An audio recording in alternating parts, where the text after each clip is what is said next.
So this month, I'm excited to speak to a topic, taking the title from a book from Dr. Ernest Holmes called The Philosophy of Jesus for Our World.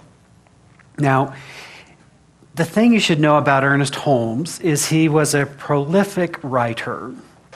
And so prolific, in fact, that he continued to write books years and years and years after he died.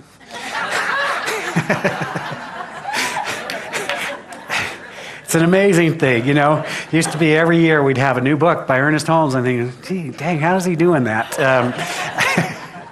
But he left a lot of writings, so they were compiled and did that. So I have this lovely little book that I picked up, years ago, probably 20 years ago, and I think it was originally compiled in 1971, and it's gone through several reiterations. But it's talking about the philosophy of Jesus according to Ernest Holmes, which I think is a really important piece to add. And if you've read Ernest Holmes, you know he says it therefore and it must and all that sort of thing, as if we'd all be in complete agreement. What I also know is that over the years I have studied and read, I have hundreds of books on the life of Jesus, on the Bible, and what I realize is everybody brings a point of view to the story, that we all interpret this person in so many ways. So I want to set the stage here a little bit. Now, for those of you who know my history, you know that I grew up as a little Southern Baptist boy, studying my little Southern Baptist Bible, and which is great. I'm very grateful for my experience as a young person. I learned the Bible. And what I was taught was that Jesus was the Son of God. Not only the Son of God, but the only Son of God. And that in order to have a relationship with the divine, I needed to go through Jesus. And if I ever wanted to get into heaven, well, I had to accept Jesus as my personal Savior. Now, some of you come from that tradition, and I'm not in any way trying to make that tradition wrong. I'm just giving you a framework for what I grew up in. Now, I had some questions. In fact, I had a lot of questions. I was the kid you did not want in your Sunday school class because I was like, excuse me. Because I loved actually the message of Jesus, of compassion, of love, of understanding, of doing unto others, all of the heart of the teaching. But I was a little concerned about the exclusivity of the club. And that in order to have this experience of the divine, you had to go through this path. And my biggest concern was, what about the people that never even heard this word? And I never found a satisfying answer. And so I took a little sabbatical, Rick, about 15 years or so from church. And because I was like, there's got to be something larger and more expansive. I never had a problem with anyone's religion. In fact, my only problem with religion was that aren't we all saying the same thing in different ways?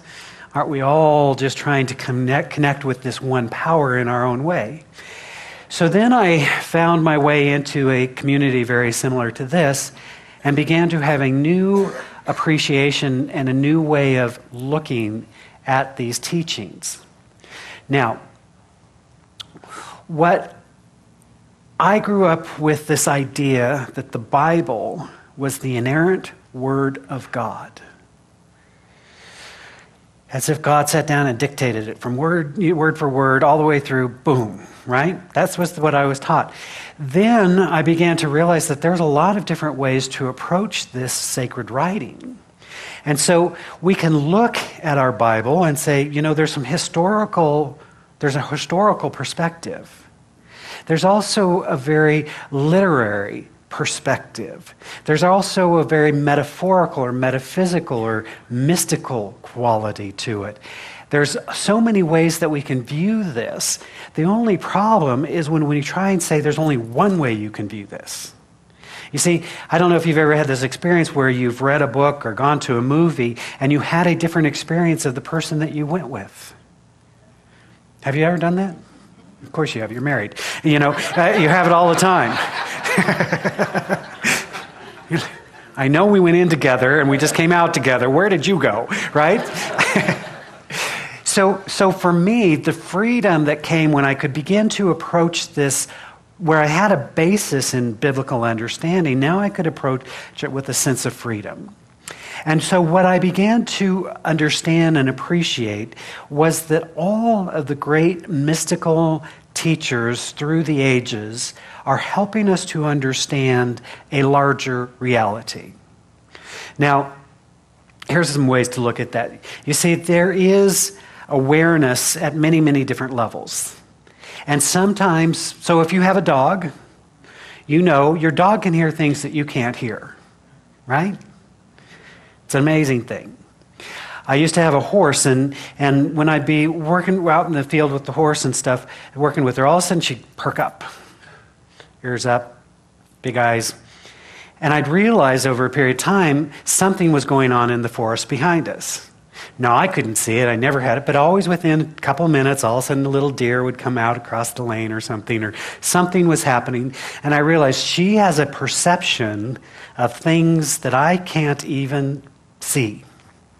Well, so too, there are individuals who have a greater sense of reality. And so the spiritual masters, who I believe Jesus was one, or the Buddha, or the others who have had this larger experience of life, it's not that they're somehow different from us, but they are having a more expanded awareness of reality. As I began to understand that, I began to appreciate that what Jesus was saying was not, well, actually, if you want to look at the Bible, Jesus never says, "Follow me." Right? Or he does say, "Follow me," but he doesn't say, "Be me." Don't imitate me. So when we understand that, what I began to appreciate and what Holmes helped me to understand is there is a way of seeing this great master. Now, again, this is not about being right or wrong. It's not about diminishing anyone else's faith. It is about, for those of us who are seekers in the room, perhaps we've all gone through an experience where we wanted to have a more expanded sense of that. And so the first lesson that Holmes puts forth is that what we need to understand was Jesus was not the great exception. He was the great example. He was not saying, "I am fundamentally different from you." In fact, just the opposite if you read the words. He was saying a greater life is available to you. Greater works than these you shall also do. He taught the ministry that he had was about awakening to his own divinity and then teaching others to do the same. The miracles that he performed, he taught others to perform miracles.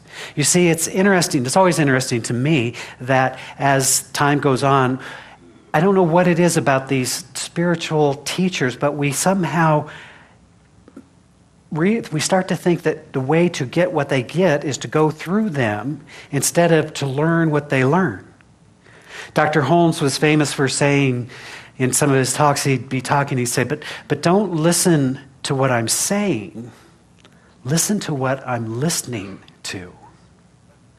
I love that. I think what Jesus was saying to us is don't imitate me. Listen to what I'm listening to. For those that have eyes to see and ears to hear, there's a greater dimension and a greater reality. And so when we look to the great example of Jesus, and for those of you who've studied science of mind, you know that this book is written based primarily on the teachings of Jesus. Now, Holmes throws in a little Bhagavad Gita from time to time, and he steals from here, and he borrows from there, and puts all kinds of wonderful things in it. But at its heart, it is a teaching about the practical application of the message of Jesus. And so what we are doing is learning that we have that same inherent possibility. And for me, the freedom comes when I begin to understand that Jesus is not somehow fundamentally different, but rather is a great example of the life that I can live. That there is a greater reality, and that if I will immerse myself in that greater reality, then a great power comes with it. So Holmes says this: it takes nothing away from Jesus when we say that in addition to his love and compassion and his great humanity, we also have access to that same power which enabled him to do such wonderful things. When we study his words carefully, we find that others could do what he did if they followed the same rules. You see, as I began to understand the difference between personality and principle, that I began to let go of the concept of God as a rewarder and punisher of people, to understand that there was a divine principle at work. There's a spirit, a divine essence, a life that is seeking its expression through creation. And it is moving into creation, becoming the thing that it has created. And that we are all at the very heart of that. It's a very different thing. And so I began to realize that if one violates a principle, it is not that we are being punished for that, but by that. That if you go against the laws of karma, I don't even know if you can say that, the karma works. Whatever you put out comes back to you, yes? Yes. And so what we put out comes back to us, so it would make sense to put out what we want. Or we can continue putting out what we don't want and being mad that it keeps showing back up in our life, right? You see, this teaching takes great responsibility because it realizes that we're not somehow different. And so what humanity has done over the years, what scientific discovery does, is it says, let's take a principle and let's work with that principle. And if we work with that principle and it can be proven over and over and over, then we realize we have a scientific law. And so as humanity is developed, we realize the laws already existed, whether they are aerodynamics or whatever else, they already existed. Gravity was working well before we figured out a name for it. Right? Wasn't waiting for us to say, hey, there's a thing called gravity, and it came into being, right? It already was. We discovered it. And then having discovered it, we can use it. So too, Jesus, I believe, worked in the laboratory of the mind. Holmes says Jesus believed himself to be one with God. And he believed that the divine presence was right where he was. He communed with this presence through prayer and meditation. He believed that when one learned to commune with this living presence, and a certain kind of spiritual power will be delivered to us. Now you think about this. If he was not fundamentally different, but rather was an awakened being, then through that communion with the living Spirit, the power within him was awakened. How would you say that today? You'd probably say it very differently than he said it in the time, but that's not what's important. You see, when you look at the life of Jesus, talking broad strokes here, and you see these great works that he did in the world. Now, you can believe them literally true or not literally true. That's up to you. But nevertheless, what you see is that he was in a state of harmony, in a state of compassion, in a state of love. He did great work in the world, but he also balanced that by going off into the desert to be in communion. You see, because one of the things that I think we forget to do is to withdraw from the world. And so when we are in the world, we think that that is the only reality. We think that this is what's really going on. But if we can take the time to commune with the living Spirit through our prayer, through our meditation, through our spiritual practice, then we begin to, if you will, rise above the conditions of the world. Holmes said that when we get lost in the circumstances that surround us and we become confused by them, we should not look at the obstruction in our lives and say it is too great to overcome. We should know even the obstruction which confronts us, at the very center of it, there is a power that can resolve all obstacles, solve all problems, and meet every emergency. You see, the world is too much with us because we make it too much with us. We tend to focus on the problem, on the situation, on the circumstances, and we say, how will I ever get out of this? We're collectively as society having this question, how do we get out of this? And the answer, as Einstein said, is that we won't get out of it at the level of thinking that created it in the first place. You see, the message of the masters, of all of the masters, is more needed today than ever. As we are more connected as a universal one, we're also seeing huge separation. And so can we see our oneness? Can we see our being? Can we see that every person is a divine expression of the one life? Can we move beyond the condition of the things? So when you look at these stories, again, I'm talking broad strokes here. When you look at the stories of Jesus walking into different situations, he saw the obstacle and he confronted it head on. He said, dead person? I don't see a dead person. Lazarus, get out of there. What are you doing? Roll back the stone, right? And he did. Now, you can believe that literally or not. I don't care. But think about it. Jesus said, wow, there's all these people. Disciples came. There's like 5,000 people here, and nobody planned for lunch. Oops. Fire the event planner. Somebody really messed up, right? And what the disciples say is, we got to get rid of these people. He says, no. There's more than enough. You see, in the midst, and what I love about the story of the loaves and fishes is it was a child who came forth with the little that he had, that childlike faith. And he said, there's enough. Let us take this. Let us break this. And there was more than enough to feed all. Again, you can believe in the literalness of that or the metaphorical aspect. It doesn't really matter. It's seeing that what Jesus did over and over and over was confront the condition and say, that's not reality. You're not sick. You are a divine being. Call forth your wholeness. Walk. Stretch forth your hand. We're not without good. Let's share of our good, and there's more than enough to feed all. You're not dead. You are alive in a living spirit.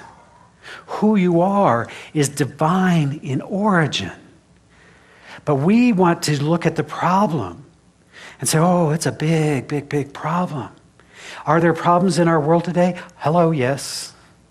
Are we bigger than them? I believe we are.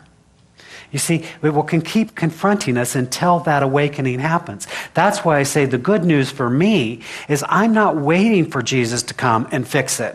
I wouldn't come back either.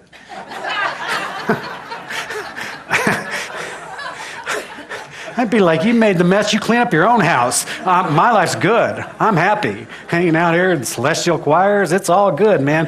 Right? So, if I were going to be struck by lightning, it would have happened by now. So let's all just take a deep breath.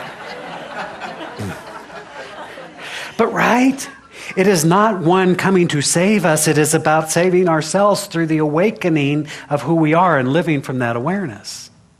You see, each one of us is faced with challenges, but the miracle occurs when we don't buy into the problem as the thing, but see that that problem is an invitation to a greater reality. And so whether you're faced with a financial challenge, or whether you're faced with a physical challenge, or whether you're faced with whatever's going on in your life, the miracle comes when we can confront that, but we say, this is not who I am. This is not the essence of me. This is just an experience that I'm having. And that which is greater than I am is working through me because I am one with it. Sometimes it's comforting. You know, I have to say, there's certain parts of the Jesus devil model that work for me. You know, thank you, Jesus, for all my good. The devil, wish you'd stop doing that in my life, right? It's kind of nice not to, I'm just minding my own business, walking through life. But this teaching says, oh, if it's in my life, I'm part of it. Oh, How must I grow? Who must I become? How must I expand my consciousness? So Holmes left us with the idea that it was not the will of an individual, but his willingness to believe that gave him the power. You see, he believed in his own being. Think of the faith that it takes to say, Father, I know that you hear me always. To say, he that has seen me has seen the Father. Now, we wouldn't say it in those terms today. We would say, he that has seen me has seen the power, the presence. I am alive and awakened, and I'm grateful that the word I speak becomes my reality in faith, in power. So when I look to the message of Jesus, I look to that great example. I see that he faced all the challenges we will face and chose love, chose compassion, and chose not to be bound by the appearance of things, but rather spoke the truth, and miracles occurred. The invitation that we are all given is that we can expand our consciousness beyond the realms that we believe today. It does take time to spend in the desert. It does take time to commune with that living presence, because that's how we build our spiritual muscle. Right? It's called exercise. If you want to build your physical muscles, move. As I like to say, it turns out you can't watch a video of somebody exercising and have the same result. So too, you can watch great spiritual leaders speak all day long, but at some time you got to commune with that living spirit. But in the communing and in the expansion, we move into that consciousness that the masters have helped us to understand, and we realize there is a greater reality. Just as my horse could perceive things that I could not see, there is a dimension of spirit, and the spiritually aware are saying, aha, this is who we are. This is who I am. I am spirit, I am love, I am joy, I am harmony, and it is this reality that I call forth. So wherever you are in your life, whatever's going on, whatever challenge you're facing, I just invite you to know there is a greater reality. We're not saying deny the condition, we're saying actually confront the condition from a higher reality. To say, aha. And seeming miracles occur when we call forth the presence and the power. That we commune with the living spirit, and then we use that power for a greater good. For me, the great lesson is the master was the example, not the exception. And having a master that's willing to share that awareness and that understanding, for me, is where real power lives. So I invite you, in this time of stuff going on, that we dedicate ourselves and rededicate ourselves to that spiritual work, to knowing the greater truth, the greater reality that the masters have spoken through the ages. Let's join together in prayer now, shall we? As we take this moment to turn inward,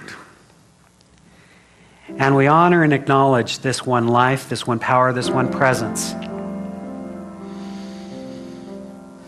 It is written, nearer than hands and feet, closer than our breath.